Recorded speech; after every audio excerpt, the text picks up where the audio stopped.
మా అమ్మగారి పేరు కొత్తల సూరమ్మ. మేము తాటిచెట్లపాలెం విశాఖపట్నంలో నివసిస్తున్నాం.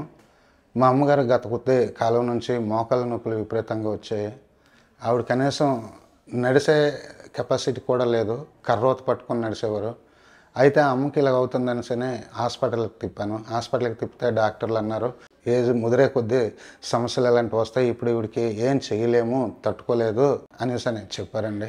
ఈ ఆర్జేఆర్ హాస్పిటల్ కోసం యాడ్ వచ్చిందండి. అందులో ఉన్న ఫోన్ నెంబర్ తీసుకొని హాస్పిటల్ వారికి ఫోన్ చేశానండి. మేడం గారి దగ్గరికి తీసుకొచ్చాను. మందులు ఇచ్చారండి. ఫస్ట్ నెల మందులు వాడిన తర్వాత అమ్మ తనంతలు తనే నడుస్తుంది. ఇంతకు ముందు అయితే కర్ర పట్టుకొని నడవలేకపోయేది, ఇప్పుడు తనంతలు తనే నడుస్తుందండి.